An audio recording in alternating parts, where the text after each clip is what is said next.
దాకా వైసీపీ వాళ్ళు 175 స్థానాలు చెప్పుకుంటూ వచ్చారు. మరి మనం వాస్తవంలోకి వస్తే 11 సీట్లకే పరిమితం అయ్యేది ఏ విధంగా తీసుకోగలరు? ఏ విధంగా అంటే చంద్రబాబు నాయుడు సంక్షేమ పథకాలు అతని 3000 అన్నాడు. ఎప్పుడు 650 4 సంవత్సరాలు దాకా ఇస్తానన్నాడు. ఇతని గెలడంతో ఒక 4000 ప్లస్ ఒక 3000 కల్పిస్తా ఉన్నాడు. అది ఒకటి. పోతే ఆ ఆడవాళ్ళకి ఫ్రీ బస్సు, ఒక్కొక్క ఇంటికి 3 సిలిండర్లు ఇస్తానన్నాడు.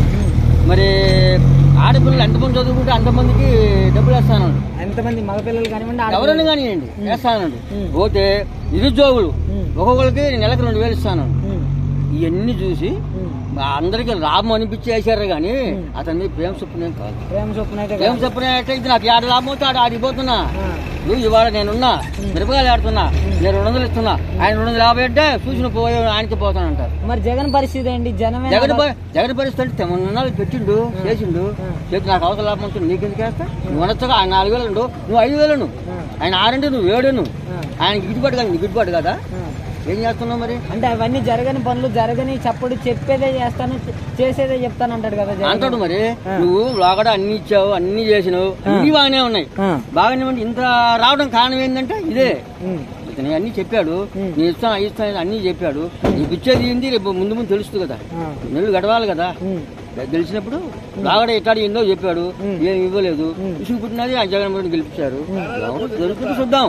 ఓకే. మరి బాబాయ్ గారు ఫైనల్ గా పిన్నెల్లి రామకృష్ణారెడ్డి గారిని అరెస్ట్ చేశారు నర్సరాబాద్ లో. మరి పోలీసులకి ఆధ్వర్యంలో ఉన్నాడు. ఇప్పుడు పార్టీ గెలిచినాక ఏం తప్పు లేకుండా లోగా నడతారు. అంతేనండి, నా పార్టీ గెలిచింది. నువ్వు ఏ తప్పు లేకపోతే నేను లోగా నెట్టేస్తాం. నువ్వు నన్ను చేసేది ఏమి లేదు. అందరూ అడ్డగోలు కొడుతున్నారు. పోలీసులు ఎవరైనా కేసు తీసుకుంటున్నారా? తీసుకోరు. అంటే ఇప్పుడు పిన్నెల్లి రామకృష్ణారెడ్డి అరెస్ట్ ని న్యాయబద్ధంగా కాదు అనేసి వైసీపీ వాళ్ళు సమర్థించుకుంటూ వస్తున్నారు కదా. అతన్ని మూసేయడం చాలా తప్పండి. అతను చేసింది ఏం లేదు కదా. మీరు అంతకన్నా అరాచకాలు చేశారు. ఆయన 4 సంవత్సరాలు 20 సంవత్సరాలు గెలుతున్నాడు. మరి ఆయన మీద ఎలాంటి అభండాలు లేవే. అతన్ని మూసేయడం చాలా తప్పు. మరి కూటమి ప్రభుత్వం ఏ విధంగా పరిపాలించబోతుంది? మరి ఇంకా ఉండాలి కదా, అంతా నెలకు కాలేదు కదా, 20 రోజులైంది.